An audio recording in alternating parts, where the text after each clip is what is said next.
when I gave this lecture 2 years ago, I gave a list of cities that had come out relatively well or poorly out of COVID. And I thought now we have 2 years more data, and I thought I would reproduce that for us here. I'm going to take 4 measures of urban success: changes in wages, changes in employment, changes in housing prices, and changes in permits. I'm going to correct them for how volatile those individual measures are, and then I'm going to form an overall index of the 50 largest metropolitan areas. The patterns are a little bit different now than they were 2 years ago, but at least one part is completely the same. The top 25 is completely dominated by the Sun Belt, and number 1 on the list, still by a considerable margin, is Austin, Texas, which really to me symbolizes, right, what in fact are America's, in some sense, most dynamic metropolitan areas, which are those ones that manage to combine skills, because have no doubt, right, the success of nations, of people, and of cities rests on the bedrock of human capital, but combines human capital with a respect for business, with an environment that makes it easy for firms to grow, with a tax environment that isn't onerous or overly binding. Right? These are our top 25 list. You'll notice they're dominated by Sunbelt cities overwhelmingly. And this is our bottom 25. There are, New York has moved up on the list, actually. New York looked worse further down. New York is now further up. San Francisco has ended up being even worse than it was beforehand. And San Francisco is an amazing place, and I'll come back to this again, in the sense that, in some sense, the very level of skills in San Francisco have proven to be a short-run hindrance, because those skills were so strongly associated with Zooming, and consequently, the offices are even emptier in San Francisco than they are in New York. Washington, D.C. is also very empty, because the federal government has not gone back to work, at least not the executive branch. The question is, does it matter? And that's less clear. Okay, this just shows you the overall growth in employment over this 4-year period and its relationship to January temperature. Right? As I have said many, many times, there is no variable that better predicts population growth over the last 120 years than January temperature. And this partially reflects the fact that warmer places have more pro-business environments. This partially reflects the fact that it is easier to build in warmer places. But it also reflects the fact that warmer places, Americans like to be in places where there isn't ice on the roads in their January. And as I've said before, I will say it again, as a father who has raised 3 children in New England winters, I think it shows a lack of character on the part of America. One of the things that's really amazing in terms of the COVID pandemic is the relationship between skills and mortality. This is the total death rate from COVID as of last year, which is when I managed to pull out this data, and its relationship to share of the population with a college degree or more. You shouldn't be surprised that this relationship is negative. Education is positively related to sort of every good health outcomes. What is shocking about this is the slope. The fact that there's a 4-fold difference. This is 0.004, meaning 0.4% of the population died from COVID in the least educated parts of America's cities. And in the most educated parts of America's cities, 0.1%. So that's a 4x difference. That is enormous. And in cities like Seattle, more people died of fentanyl than died of COVID-19. Okay? Now, that partially, okay, that health goes together with the empty offices. That's part of how they protected themselves. And that's partially why, in some sense, the economic hangover from COVID-19 is most extreme in the most educated parts of America. And so this is the share of the population with a college degree and the relationship in the housing price index. In fact, whereas throughout most of the last 50 years, educated areas have done extremely well in terms of housing price growth, over the past 4 years, they've done quite poorly. And of course, New York, right, which for New York is blue. This is the S&P Case-Shiller price indices since going back to 1990. It's just an index, and you can see throughout most. You can see they cross each other in 1992, I think, which is when the index is based. Throughout most of the past, particularly the period, like say 2001 to 2015, New York was way above the nation. Now it's below the nation, right? So New York has had lower price growth than the nation as a whole. And I remember being on a Zoom event with where 2 years ago during the COVID pandemic, where I was warning that in fact New York, this was a juncture where because of Zoom, talent has never been more mobile, and in fact, if New York did not take steps to actually make sure they took care of their most productive people and take care of their firms, it's never been easier for them to leave. And I remember getting a pushback about what do you talk from, someone on the progressive side on this who said, what are you talking about? Our housing prices have gone up, all sorts of. Yes, they've gone up everywhere, but they've gone up less here than they have other places. Okay, I think this is our background, and we're dealing in a world in which technological change just feels very, very rapid. This is not the first time this has been so. I mean, in 1970, Alvin Toffler wrote Future Shock, and the whole first part of the book is just a comment as to how incredibly rapid change was during the 1960s. And it's true. I mean, he defined future shock as a time phenomenon, a product of the greatly accelerated rate of change of society. But think about how much has been going on over the past 5 to 10 years. Some technological changes have been great, some have been more problematic, but all of them call for adaptation. And adaptation is something that our city governments are very, very bad at.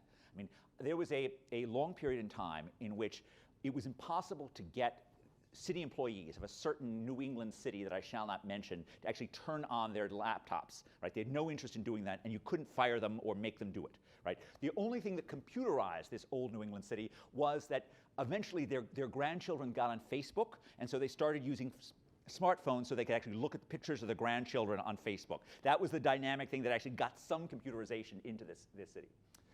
Now, there are 3 types of technologies that I'm going to talk about today, 3 types of technological change. One, which are just technologies like the technologies that are used by terrorists today that just enable people who would wreak harm in the city. Okay? So fentanyl, TikTok car thefts, AI will still do more. Some of these challenges, the private sector may be able to sort out. Car thefts, perhaps. Some of them, fentanyl deaths, it will surely not. And these actually require some form of a better government than we currently have. I will not actually give a bureaucracy lecture today. That's not what I'm interested in doing. In fact, my primary lesson here is the only way that we're going to get a better government, whether in New York or elsewhere, is for outside entities like the Manhattan Institute to do their job in terms of holding the government accountable, providing outside services, providing outside advice. Some technologies are benign. I view Zoom as a fundamentally benign technology. I don't like it very much, but I view it as fundamentally benign that we have it. But they still create huge challenges for urban life. And then there's some form of technology, I'm going to end with that enable us to measure the quality of urban life and actually put pressure on the public sector to change. And that, again, is my sort of larger motif today, is sort of putting pressure on the public sector to make it better. One of the reasons to think about why it's so necessary to have outside talent is that if you are in city government, you're just drinking through a fire hose, right? You've got a migrant crisis today, you've got something else tomorrow, you're doing whatever, and you've got very limited resources. I frequently stick to my mantra, which is in city government, capacity is more important than policy. Meaning that if you're some outside expert and you've got some clever policy advice to give to the mayor, you've got to start by realizing the mayor's got 3 people who can actually help him do this, and they're just overwhelmed all the time. Okay, first of all, this is from a paper of mine that I published in 2021 called When Innovation Goes Wrong, Technological Regress in the Opioid Epidemic. And there are 2 ways in which technology causes harm in this.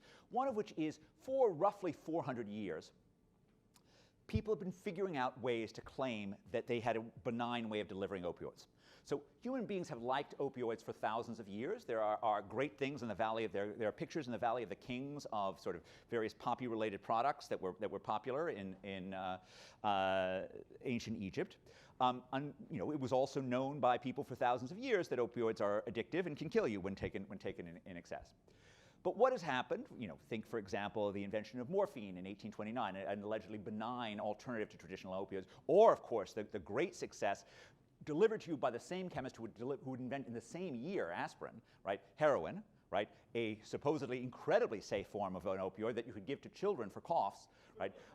It was part of how it was marketed, and of course, OxyContin MS Contin is the new version of that, and that was essentially sold. And just to be clear, this wasn't just a private market. This was sold, and since we have so much government subsidies of healthcare, we were essentially subsidizing the consumption of opioids that basically addicted a large share of America. That's one form of technological regress. There's a second one, which you can see the vast increase in deaths from fentanyl. Fentanyl is a technology not just about delivering it, but delivering it in huge amounts of opioid power in tiny amounts, which basically makes it close to impossible to stop the flow of fentanyl into America. Which, if you took the view of, you know, my most libertarian colleague, Jeffrey Myron, he would just say, just legalize the thing. I don't think I'm there yet with a product that can kill you as readily as fentanyl is. But it certainly makes it close to impossible to stop the flow of this particular drug. And this is a thing which, if we were going to stop it, it would require a totally different level of public ability than we currently have. This is New York's crimes over the last 20 years. The index is based on 2010, so because I wanted to show you overall crime, car thefts, and murders on the same index, I had to sort of make it so that it was all based on a 2010 index. So what you can see is, if you take the total 7 major felonies, the FBI crimes, they're flat until 2019, and then they tick up.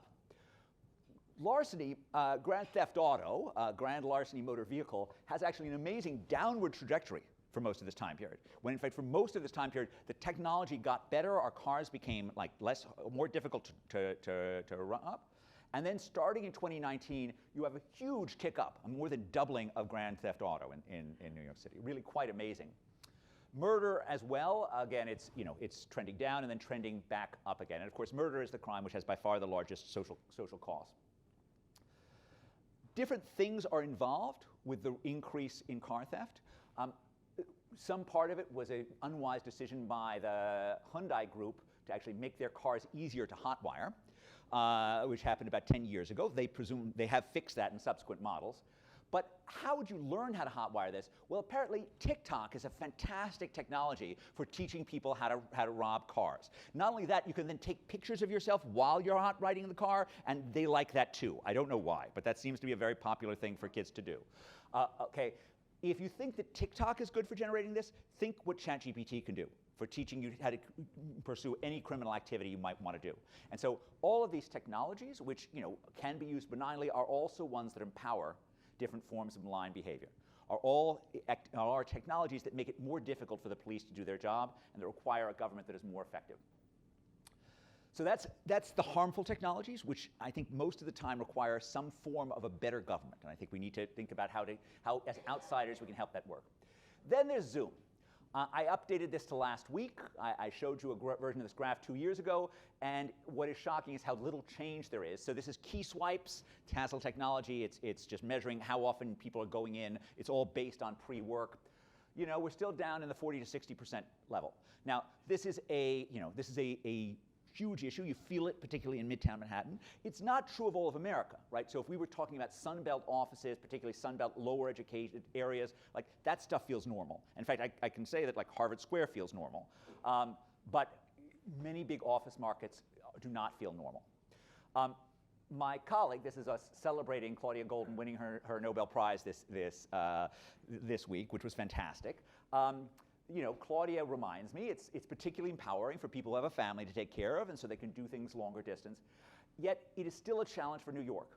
And our ability to adapt are both limited by technology and by regulation. The technological, this is 25 Water. Okay, this is one of the large former Daily News building, one of the larger residential conversions in history. It's going to be, and I think we all should be watching it to see if it's doable. I think we should also be more open to just making it easier to tear down buildings and put up different buildings in their place. Mayor Adams has been somewhat helpful in terms of trying to allow more of a conversion. I think that's good. It's not obvious that every home office needs to have an outside window. And indeed, many of the original building regulations that came in during progressive era fears of public health, those things are no longer needed. But getting there is going to be hard. New York's zoning code is sort of antithetical to whatever you want in terms of an adaptive city. And if you think about the sort of, just insanity of starting with like this micromanaging of what every activity is supposed to be done, right? The level of hubris that thinks that some public regulator knows exactly what should be on 23rd and Madison, right? It's just insane. In fact, I would argue that basically all of Euclidean zoning, I mean, there are many items of zoning that I dislike, and I go back and forth as to which items of land use regulation I dislike more. Sometimes it's the parking requirements, sometimes it's minimum acreage, but sometimes it's Euclidean zoning, right? It's a zoning that says you can't put workplaces near to where residences are. You can't have a building that does both of those things. This made some sense, right, when what a workplace meant was an abattoir, when a workplace meant was a vile factory. It makes no sense for offices in the 21st century. And we just have to realize that we need a city that is as flexible as possible. Now, one of the things I gave this lecture maybe 3 or 4 years ago on the Olsen Trap, on the tendency, that the feeling that I had that America had become, just as Olsen discussed here, that I'll just read this quote: distributional coalitions, read that, various teachers' unions, other forms of groups that are making it difficult to adapt, right? Slow down a society's capacity to adopt new technologies and to reallocate resources in response to changing conditions, and thereby reduce the rate of economic growth. And I pointed to the whole set of regulations, whether or not they were occupational licensing or land use controls, that had been put in place that clearly protected the interests of some kind of insider at the expense of outsiders, and the need to have a country that was more oriented towards outsiders. Well, when I gave that lecture, I sort of was very influenced by Olson's book and thought, well, this isn't going to happen. But it turns out that, in fact, this does happen. And together with Simeon Jankoff and Andrei Schleifer, we've gone over the past 20 years of data from the World Bank's Doing Business report, which you'll notice you may know the World Bank recently shut it down because of allegations of targeting support for particular areas, particular countries. But I know of no reason to believe that the broad patterns are actually wrong because of this. This is a remarkable fact. So one of the things that they do is they measured the number of procedures you typically need to start a new business. And this is averaged globally. So this has 200 odd countries in this thing. And you can see over the past 17 years, the average number of procedures required to start a new business globally has declined from 10 to under 7. Okay? That's a pretty remarkable change. The days required to start a new business have declined on average from 50 to 20. Okay? 20 is still a lot of days, but that actually is progress. And so it's not that it's impossible to get out of the Olsen Trap. The change in time of days needed to enforce contracts has also gone down. It's gone down by less. So, for example, the cost of enforcing contracts has gone down from 35% of the claim to 31% of the claim on average, right? So just so we get this, so this means, I owe Rayhan $1,000. He's trying to collect from me. He's out $310 as a result of making his legal claim instead of $350. So it's still an awful lot to enforce this, but at least it's somewhat less. And the number of days required have dropped by a few. This is the time in years of resolving insolvency, and this is the mean recovery rate for dealing with a bankruptcy, for how much money you get back. So the time in years of resolving an insolvency have gone down from 2.7 to 2.4, and the recovery rate of cents on the dollar has gone up from 36 to a little bit over 42. So the progress is more incremental than with opening a new business, but it still is progress on net. You know where there's no progress? Labor law. Okay, labor law does not change. There's no movement in terms of the various laws. Think about various countries' versions of occupational licensing or other things like this. You have very strong vested interests that are protecting these groups. There are a lot of bodies in those vested interests, and reform is impossible. Okay, they're not making any progress on this. This shows the level. So we actually go out and measure not just that. That actually shows the actual changes. We actually went in and measured the various attempts for reform. And this is just on starting a business. So this is the number of countries that attempt some form of business reform in each year. Overall, there were 1,180 attempted reforms, of which 870 were successful and 310 failed. Okay, so about 8 out of 12 were successful. Not all the reforms are good. Okay, so there are overwhelmingly in starting a business, the reforms are to make things more flexible. A very small amount are more restrictive. But if we were looking in labor reforms, there's just as much that's going in the wrong direction as moving in the right direction in terms of making it harder to hire or fire workers. The bulk of the reforms tend to not be legal. Okay? They tend to not involve going in and having some legislation. They tend to involve technology. Right? So we've made it easier to go to the website and do something. And in fact, my co-author, Simeon Jankoff, was in Ukraine last year working for Zelensky on this issue. And one of the first things they did was they changed the business-facing portal to actually make it easier to start a new business in Ukraine, which was great. Now, that didn't mean there were still 30 more things that you needed to do in Ukraine, which unfortunately were legislative, which you can't get rid of, but at least you can make the technology easier. At least you can make the administrative side easier. I'm going to show you a little bit on who attempts. So this includes all reforms and pooling data. So the overall richer countries are slightly more likely to, but when I control for other things, that reversed. In general, like you can see, this is all relative to labor. Starting a business was by far the most popular area of reform. So the area that seems to be easiest for people to get excited about beginning is starting a business. Also protecting minority shareholders. In general, the political variables are not very big on predicting stuff, except areas where you have undivided parliamentary governments are slightly more likely to do reforms.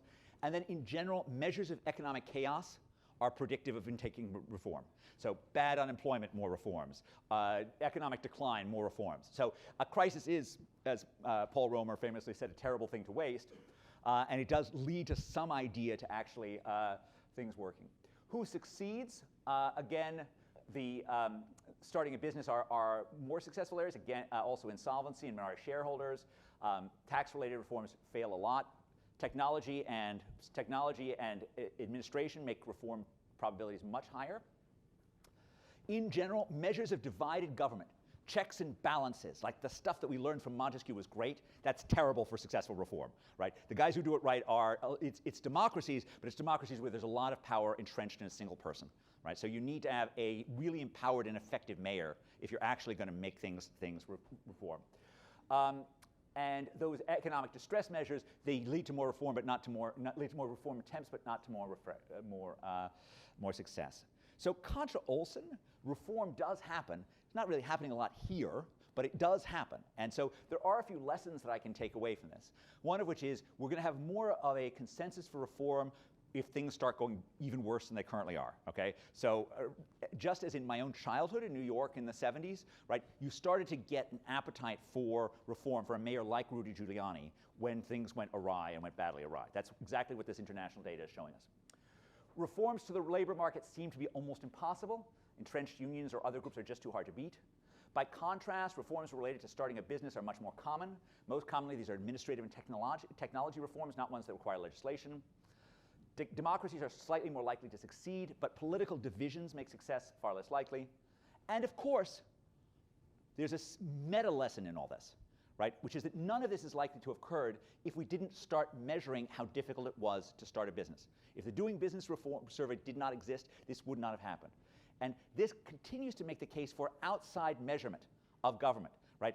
We need to actually constantly point out where they're failing and to do so in as rigorous and objective a way as possible if we're actually going to put pressure on there to be reform. And so that's the lesson here. Now, the last thing I'm going to show you is, I hinted at this last time, but we actually have much better data. We finished this thing up now. So we have had measures of road roughness in America, of and road roughness is sort of a very natural thing because it's a very basic element of government, right? It's an element when the government screws up, it hurts. It physically hurts when we're driving around if the potholes are everywhere. And so a failure to actually mend our roads is a costly thing. Now, we have had measures of highway roughness in this country since the 1980s. Some of you may pay attention every couple of years when the American Society of Civil Engineers comes up with their grades of America's infrastructure. Since the 1980s, their grade for America's highways have dropped from a B to a D. At the same time, the Department of Transportation's physical measures of smoothness on our highways have gone up remarkably. So our highways are, according to the physical measures, much smoother, even though the American Society of Civil Engineers says we've gone from a B to a D. You might even think that they were an organization that had a financial interest in pushing more spending on civil engineering. But that doesn't speak to anything about the roads that the Department of Transportation doesn't fund, right? Which are all of the local roads. And at least in my daily commute, like the highway is fine. My highway commute is smooth. It's just every other road, especially once you've been through a New England winter, every other road's a disaster, right? Every other road, there are potholes everywhere. There are things all over the place.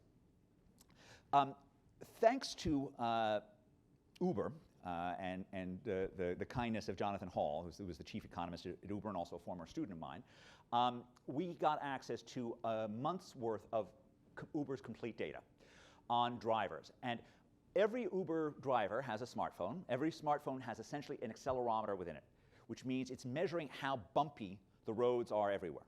Now, this is not as straightforward as what the Department of Transportation did, which is they sent out the same trucks everywhere at night driving 50 miles an hour.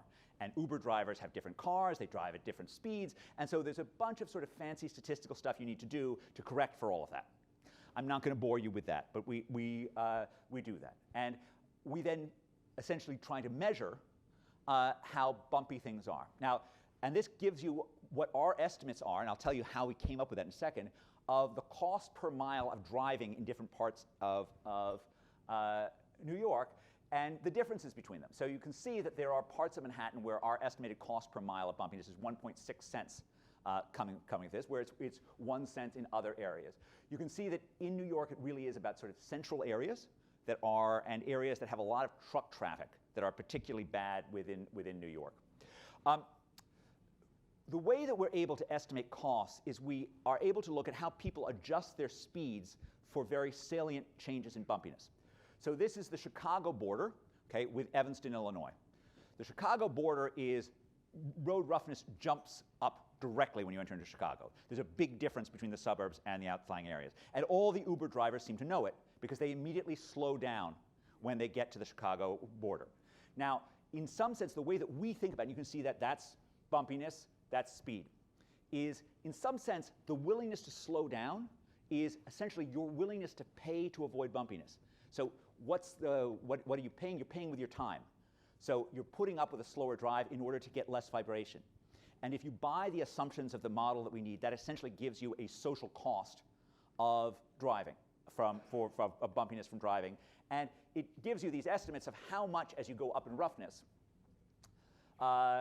So this is, as you're increasing over here, this is our cost per mile as you increase. And you can see this is the base cost, which is time, and then it's almost doubling when you get to the highly rough areas. And you can see that's where that's what we're getting in terms of the cost of this. Now, this bumpiness data is helpful for thinking about how much America should invest in making our roads nicer, right? Because you can put it into a calculation.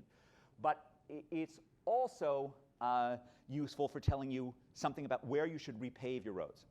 Now, New York City, and I want to say that this is still, I think of this as preliminary, but New York City uses something called has a PCI, which is a pavement condition index, which is a visual index of the roads.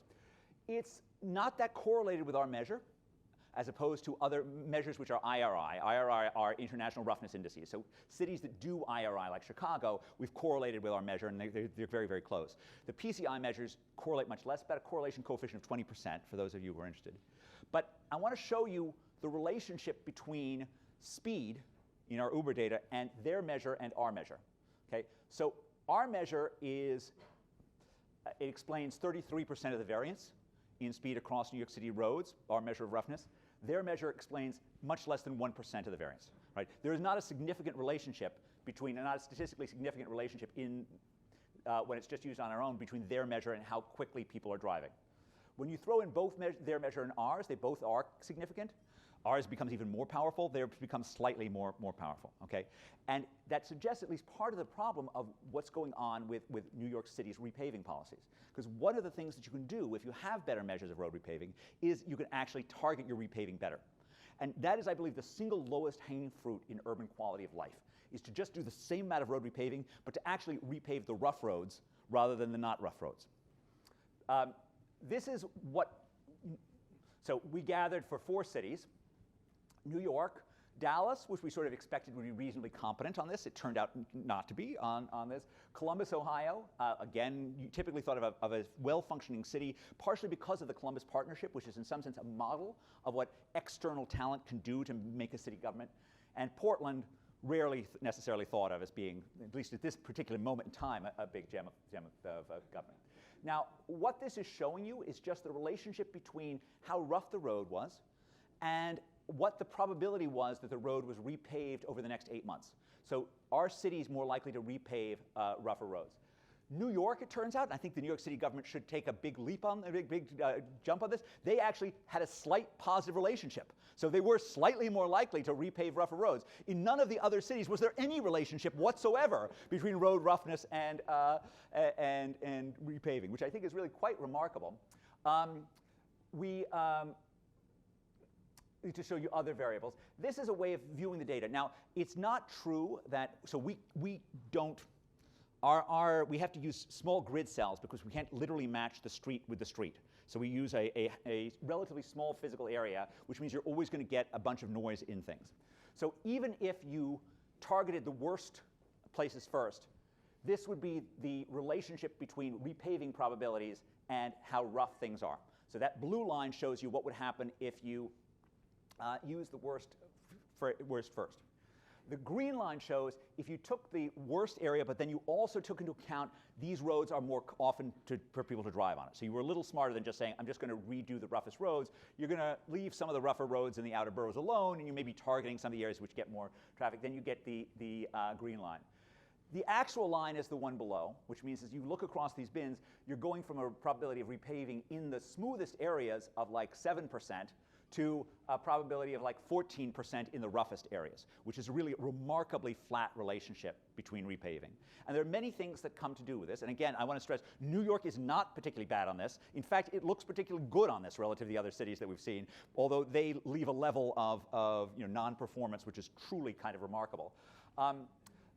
When we've done a survey on how different areas do their road repaving, and a typical thing is they will have a rule which says we're supposed to repave all areas where the PCI falls below a certain level, where this pavement condition falls below a certain level. And for many of these cities, you then ask, well, what share of these ones that you were supposed to redo all of them, what share did you do? Oh, 20%. How did you choose those 20%? Oh, we just did what was convenient, right? That's actually not unusual in city government. So for example, Boston has a mandate that you're supposed to inspect every restaurant every year. Do they actually do that? No, they don't have nearly enough personnel to do that. Do they target then within these areas? No, not particularly.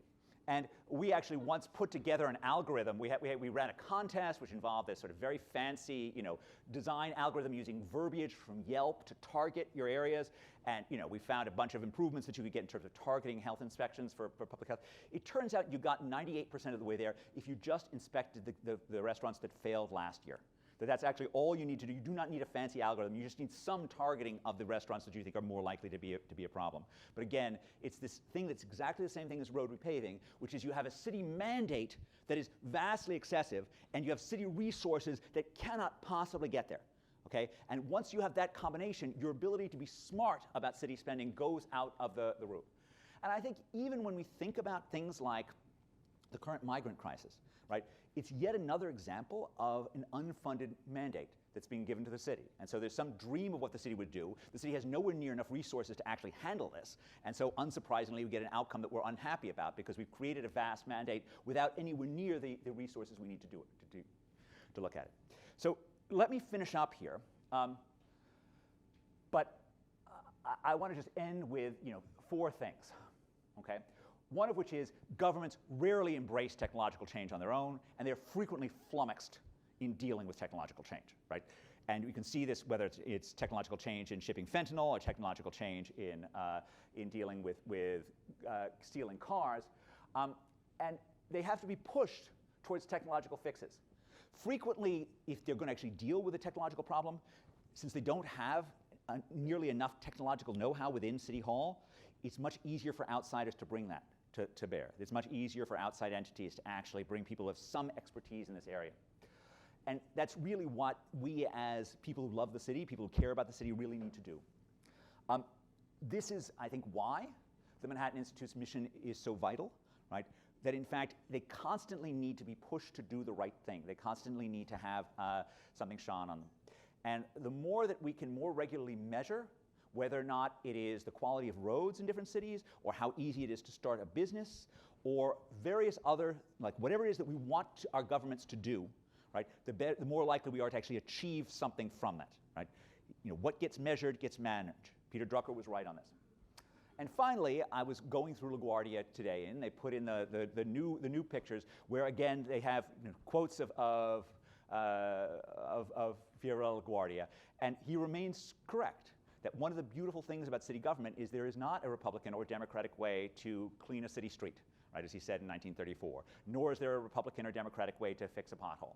And my hope continues to be that, in fact, we get to an America that's better managed by focusing on city governments, where the deliverables are clear, where hopefully ideology doesn't own everything, and in fact we can actually focus on delivering services that protect, that empower, that make all of our lives better.